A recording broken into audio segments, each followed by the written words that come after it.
Film की शुरुआत हनी नाम की एक लापता बिल्ली के बारे में एक रेडियो घोषणा के साथ होती है। इसे आखिरी बार गुरुवार की सुबह देखा गया था। उस दिन मिस कोलेट पिस्किन नाम की एक स्थानीय महिला ने बिल्ली से टकराने से बचने के लिए अपनी कार को एक पुल के पास घुमाया था। रेडियो होस्ट फिर कुछ मिनटों के लिए कई असंबंधित और मूर्खतापूर्ण चीजों के बारे में चिल्लाता है। यह स्पष्ट है कि यह जानबूझकर किया गया था। दृश्य नींद में डूबे छोटे शहर पोंटीपूल में स्थानांतरित हो जाता है, जहां स्थानीय रेडियो होस्ट ग्रांट भारी बर्फ से गुजर रहा होता है। वह फोन पर अपने एजेंट के साथ इस परित्यक्त जगह से दूर नौकरी खोजने के बारे में बहस कर रहा है। हालांकि एजेंट का कहना है कि उसे फिलहाल इस कार्यक्रम से चिपके रहना होगा। इससे ग्रांट को इतना गुस्सा आता है कि वह सेलफोन को अपने बगल की यात्री सीट की ओर फेंक देता है।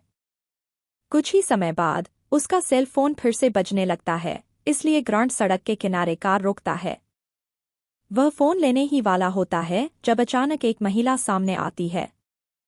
वह यात्री खिड़की पर अपनी हथेली मारने लगती है और रात में गायब होने से पहले खून के बारे में बड़बड़ाती रहती है। ग्रांट निश्चित रूप से इस बात से हैरान है कि अभी-अभी क्या हुआ है, लेकिन वह अपने रास्ते पर जारी रहता है और जल्द ही उस रेडियो स्टेशन पर पहुंच जाता है जिसमें वह काम करता है। एक बार जब वह अंदर आता है तो स्टेशन के तकनीकी सहायक लॉरेल एन उसका गर्मजोशी से स्वागत करते हैं।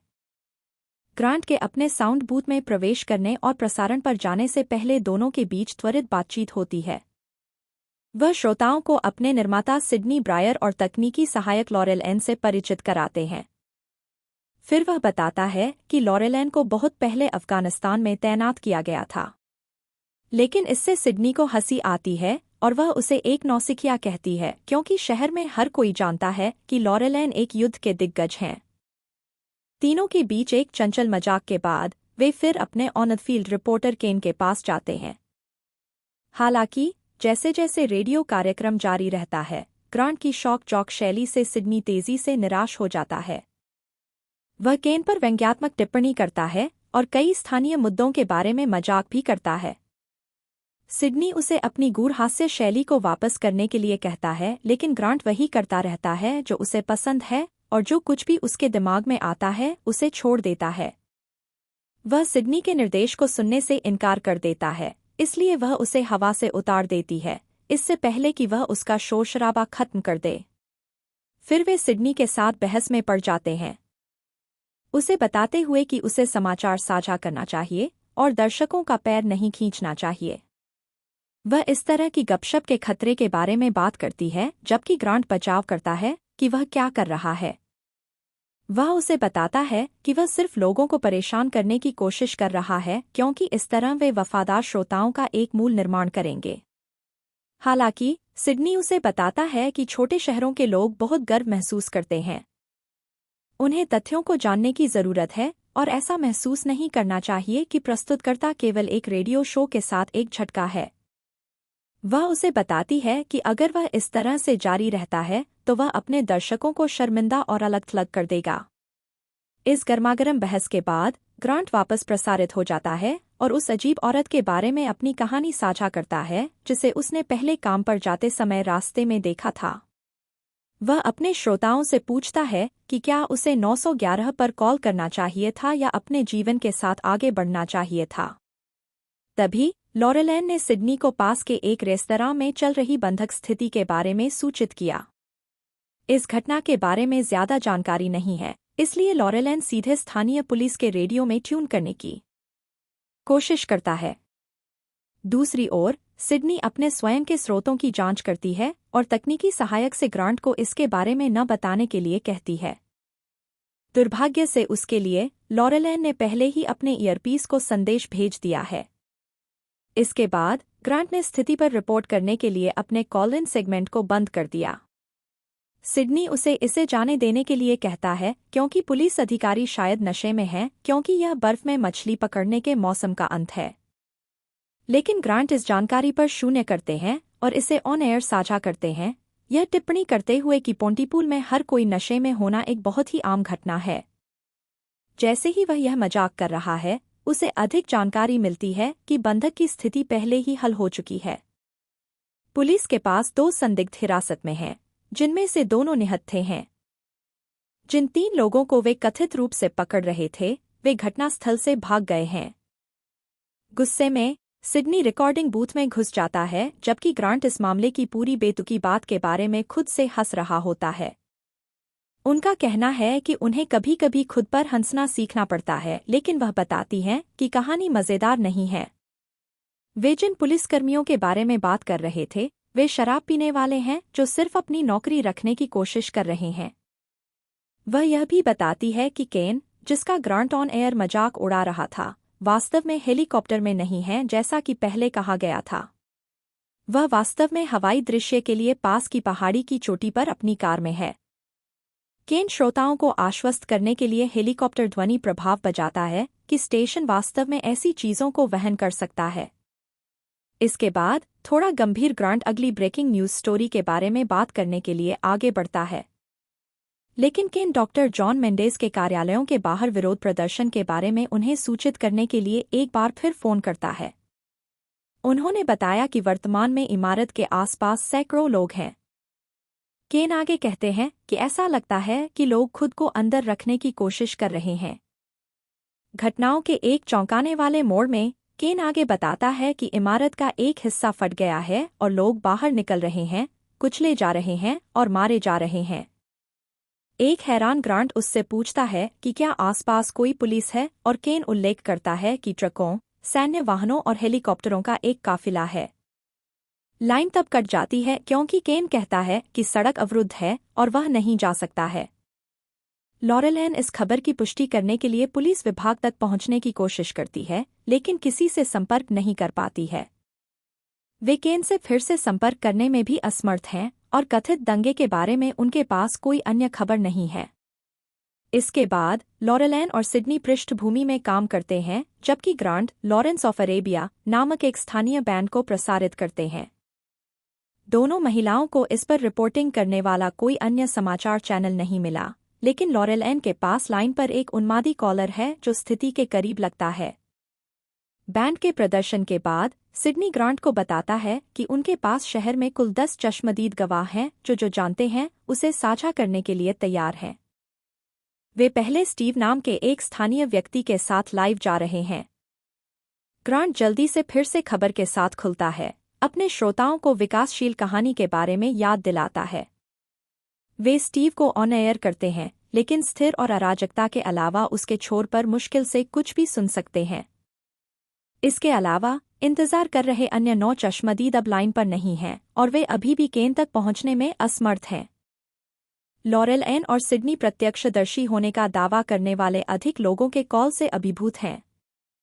अभी तक कोई आधिकारिक रिपोर्ट नहीं है, लेकिन उन्होंने जो इकट्ठा किया है वह यह है कि कुल 75 लोग मारे गए हैं और कम से कम दोगुनी संख्या में लोग घायल हुए हैं। आखिरकार उन्हें ओंटारियो प्रांतीय पुलिस के सिपाही रोजलैंड से जानकारी मिलती है। वे बताते हैं कि उन्होंने एक स्थानीय वरिष्ठ नागरिक सुविधा में सुबह 7 बजे 911 कॉल का जवाब दिया। बड़ी संख्या में लोग इमारत पर कब्जा कर रहे थे और एक बुजुर्ग महिला के कमरे में प्रवेश करने की कोशिश कर रहे थे। महिला की तब से चोटों से मृत्यु हो गई है और लोग हिटलर और कुछ तूफान के बारे में कुछ जप कर रहे थे। लेकिन उन्हें कांस्टेबल से इतना ही मिलता है, इससे पहले कि वे उसे उस बात के लिए काट दें जिसे वे पागल बात मानते हैं।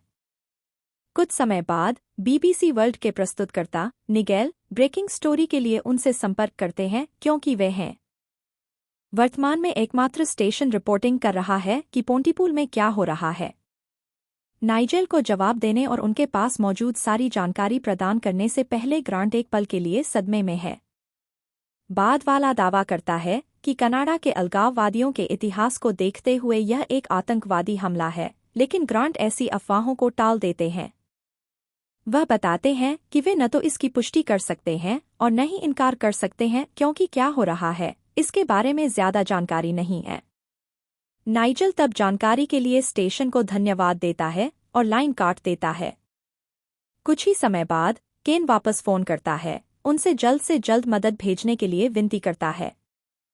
वह बताता है कि जब से उसका पीछा किया जा रहा है तब से वह रेल पटरियों के पास एक अनाज साइलो में छिपा हुआ है।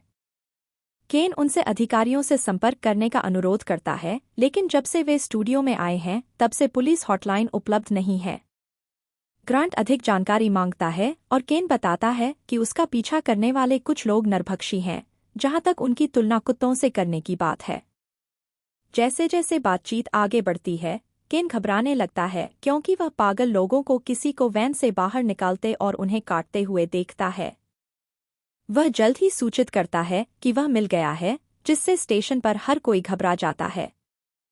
जाहिरा तौर पर एक पागल किशोर केन के साथ साइलो में है, लेकिन हमला नहीं कर सकता क्योंकि उसके हाथ गायब हैं और वह हिल नहीं सकता है। केन उल्लेख करता है कि किशोर कुछ बोल रहा है और कहता है कि वह करीब से देखेगा। लेकिन इससे पहले कि वे अधिक पता लगा सकें, कॉल को एक फ्रांसीसी ऑडियो ट्रांसमिशन द्वारा बाधित किया जाता है।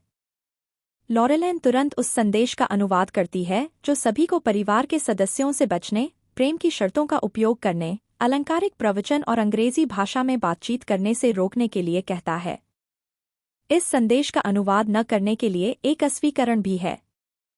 सिडनी फिर बताता है कि उन्हें कांस्टेबल रोजलैंड का फोन आया जिसने उन्हें अंदर रहने का आदेश दिया क्योंकि पोंटीपूल अब संगरोध में है। इस बीच केन लाइन पर वापस आ जाता है और पूछता है कि क्या उन्हें उसका ऑडियो मिल गया है। वह अपनी रिकॉर्डिंग को फिर से दोहराता है, उन्हें याद दिलाता है कि यह पागल किशोर लड़के से आ रहा है। इस बीच कोई डरावनी, कोमल आवाज में फुसफुसाकर मेरी मदद करो, माँ, कहना शुरू कर देता है। यह स्पष्ट है कि आवाज निश्चित रूप से एक किशोर लड़के की नहीं है। केन तब इसे किशोर लड़के की सांसों के अंदर चिल्लाते हुए एक बच्चे के रूप में वर्णित करता है। ग्रांट को आने वाली रिपोर्टों पर विश्वास करने में कठिनाई होती है, इसलिए वह सांस लेने के लिए कहता है। बाहर सिडनी उसे अपनी कुर्सी पर लौटने के लिए कहता है क्योंकि वे ब्रेक नहीं ले सकते हैं, लेकिन हमारा लड़का पहले ही अपना मन बना चुका है। वास्तव में वह सोचता है कि दोनों महिलाएं एक विस्तृत प्रैंक खेलकर उसके सिर के साथ खिलवाड़ कर रही हैं। फिर वह बाहर कदम रखता है और कहता है कि वहां एक ठंडे दिन के अलावा कुछ भी नहीं है। इस समय लॉरेलैन को कुछ दिखाई देता है, इसलिए वह तुरंत दरवाज़ा बंद कर देती है और उसे बंद कर देती है। लोगों का एक झुंड जल्द ही इमारत के अंदर अपना रास्ता बनाने की कोशिश करता उन शब्दों को दोहराता है जो उन्होंने सिडनी को कुछ सेकंड पहले कहते हुए सुना था। इससे तीनों घबरा जाते हैं, लेकिन वे अंदर जाते हैं और अपने कार्यक्रम को फिर से शुरू करते हैं। जबकि ग्रांट श्रद्धांजलि पढ़ रहा है, लॉरेलैन सिडनी की ओर देख रहा है, जो घबराया हुआ लगता है। जैसे ही दोनों महिलाएं बात करती हैं, लॉरेलैन नीले रंग से लापता शब्द दोहराना शुरू कर देती हैं। जब वह कार्यालय की चाय की केतली की सीटी सुनती है, तो वह भी इसकी नकल करने लगती है। सिडनी 1 मिनट के लिए उसे देखता है और अचानक उपकरण कक्ष की खिड़की से किसी को चढ़ते हुए देखता है। उसे आश्चर्यचकित करते हुए घुसपैठिया अपना परिचय आईडीआर के रूप में देता है। मेंडेज। वह अपने अजीब आगमन को समझाने की कोशिश करता है, लेकिन लॉरेलैन को एक केतली की तरह शोर करते हुए देखता है। अन्य दो फिर रिकॉर्डिंग बूथ पर जाते हैं और खुद को अंदर बंद कर लेते हैं। लॉरेलैन अचानक होश में आ जाती है और उन्हें बताती है कि वह दरवाज़ा खोलने की कोशिश करते हुए ठीक है। हालांकि डॉक्टर मेंडेज एक डरावना बयान देते हैं, न लॉरेलैन को अभी तक यह नहीं पता है, लेकिन वह उनका शिकार कर रही है। वह अन्य दो से कहता है कि रिकॉर्डिंग बूथ से आवाज को बाहर न जाने दें। जैसे ही वह यह कहता है, लॉरेलैन दरवाज़ा खोलने की कोशिश करना बंद कर देता है और इसके बजाय खिड़की की ओर चला जाता है। इसके बाद ग्रांट डॉक्टर मेंडेज के साथ एक साक्षात्कार शुरू करने का प्रयास करता है, जबकि लॉरेलैन रिकॉर्डिंग बूथ की खिड़की के खिलाफ खुद को फेंकना शुरू कर देती है। डॉक्टर टिप्पणी करता है कि वह अपने सिर में आवाज़ें सुन रही है और चीज़ें भयावह हो जाएंगी। वह जिस बारे में बात कर रहा है उसके लिए वह माफ़ी मांगता है, लेकिन बताता है कि उसने अपने कार्यालय में पूरी सुबह ऐसा होते देखा है। कुछ सेकंड बाद केन फिर से फ़ोन करता है और बताता है कि उसके साथ जो किशोर लड़का था वह मर चुका है। फिर वह अजीब व्यवहार करना शुरू कर देता है क्योंकि वह सरल शब्द दोहराना शुरू कर देता है। इससे स्टूडियो में मौजूद लोगों को एहसास होता है कि वह संक्रमित हो गए हैं, इसलिए उन्होंने फ़ोन काट दिया। जैसे ही वे केन के बारे में बात कर रहे हैं, वे देखते हैं कि लॉरेल एन उसका निचला होंठ खा रही है। डॉक्टर मेंडेज ग्रांट से पूछता है कि क्या वह निश्चित है कि वह उन्हें सुन नहीं सकती है, और बाद वाला इसकी पुष्टि करता है। लेकिन फिर वह सोचता है कि क्या वह होंठ पढ़ सकती है, जो डॉक्टर के सिर में एक बल्ब को रोशन करता है। उसे पता चलता है कि जो कुछ भी हो रहा है वह वायरल है, लेकिन खून, हवा या शरीर में नहीं, बल्कि शब्दों में, विशेष रूप से अंग्रेजी भाषा में। कीट अपने शिकार में तभी प्रवेश करता है जब संक्रमित व्यक्ति शब्द को सुना और समझा जाता है। यह तब व्यक्ति की समझ में खुद की नकल करता है, जिससे वे पागल हो जाते हैं। इसलिए समूह कुछ समय के लिए रेडियो कार्यक्रम को बंद करने का फैसला करता है। इस बीच सिडनी को अपने बच्चों का फोन आता है, और जैसे ही वह उनसे बात कर रही होती है, लॉरेल एन बूथ की खिड़की के सामने खुद को फेंकने की कोशिश करने लगती है। यह देखकर डॉक्टर मेंडेज टिप्पणी करते हैं कि उसके साथ कुछ अजीब हो रहा है, कुछ ऐसा जो उसने पहले नहीं देखा है। लॉरेल एन तब अपने अंगों सहित खिड़की पर बहुत खून फेंकती है, फिर वापस गिर जाती है। डॉक्टर मेंडेज सोचते हैं कि जब बग को अपना अगला शिकार नहीं मिल पाता है तो उसके साथ ऐसा ही होता है। कुछ मिनटों के बाद कई संक्रमित लोग इमारत में प्रवेश करते हैं, इसलिए ग्रांट रोशनी बंद कर देता है और वे बूथ के पीछे छिपने की कोशिश करते हैं। उन्हें उम्मीद है कि इमारत के बाहर लाउडस्पीकर बजाकर वे हमलावरों का ध्यान भटकाने में सक्षम होंगे। इसके बाद तीनों ने ग्रांट की एक रिकॉर्डिंग बजाने का फैसला किया, जिसमें कहा गया था, सिडनी ब्रायर जीवित है। उनकी योजना आश्चर्यजनक रूप से काम करती है, लेकिन डॉक्टर मेंडेज भी सांस शब्द को दोहराना शुरू कर देते हैं। इस डर से कि वह वायरस के आगे झुकने वाला है, वह आर्मेनियाई में बोलना शुरू कर देता है, क्योंकि वह जानता है कि वायरस केवल अंग्रेजी भाषा में फैलता है। इसके बाद सिडनी ग्रांट से फ्रेंच में बात करने जाता है, जिसे वह थोड़ा समझता है। वे डॉक्टर को छोड़ देते हैं और भाग जाते हैं, लेकिन पीड़ितों में से एक से मिलते हैं जो सिडनी में कूद जाता है। हालांकि एक भीषण लड़ाई के बाद वे किसी तरह हमलावर को मार देते हैं। जैसे ही वे अपने अगले कदम के बारे में बात कर रहे हैं, बिजली बंद हो जाती है और कनाडा का गान रेडियो पर बजना शुरू हो जाता है। यह संक्रमित पीड़ितों को वापस अंदर लाएगा, इसलिए दोनों उपकरण कक्ष की ओर बढ़ेंगे और डॉक्टर मेंडेज उनके पीछे होंगे। एक बार जब वे दरवाज़ा बंद कर देते हैं तो डॉक्टर खिड़की से बाहर चढ़ जाता है, संक्रमित पीड़ितों को इमारत से दूर ले जाता है। जैसे जैसे घंटे बीतते जाते हैं, ग्रांट यह पता लगाने की कोशिश करता है कि वायरस कैसे काम करता है। सिडनी, जो अब घबरा रहा है, मार डालो शब्द दोहराना शुरू कर देता है। इससे उसे एहसास होता है कि सिडनी वायरस की चपेट में आ रहा है, इसलिए वह मारने शब्द को चुंबन से जोड़कर उसे भ्रमित करने के लिए जाता है। चमत्कारिक रूप से योजना काम करती है और ग्रांट को एहसास होता है कि यह वायरस का इलाज हो सकता है। फिर वह सिडनी को एक अंतिम शो प्रसारित करने के लिए मना लेता है, लेकिन जैसे ही वे अपना कार्यक्रम शुरू करते हैं, उनके चारों ओर एक विस्फोट हो जाता है। फिर भी ग्रांट असंबंधित शब्दों को जोड़ते हुए हंगामा करने लगता है। नमूना स्टेपल है और सब कुछ का मतलब कुछ पूरी तरह से अलग है। वह अपने श्रोताओं से कहते हैं कि वे जो कह रहे हैं उसे समझना बंद कर दें और बस उनकी बात सुनें। ग्रांट यह भी सुझाव देते हैं कि नमूना एक रंग है, आकाश एक व्यक्ति है और हंसी चल रही है। वह सुनने वालों से कहता है कि सेना डरे हुए लोगों को मार रही है। एक भावुक राग में वह चिल्लाता है कि यह दुनिया का अंत नहीं है, बल्कि हस्ताक्षर करने से पहले दिन का अंत है। फ्रेंच में एक उल्टी गिनती शुरू होती है और फिल्म सिडनी और ग्रांट के रिकॉर्डिंग बूथ में चुंबन के साथ समाप्त होती है।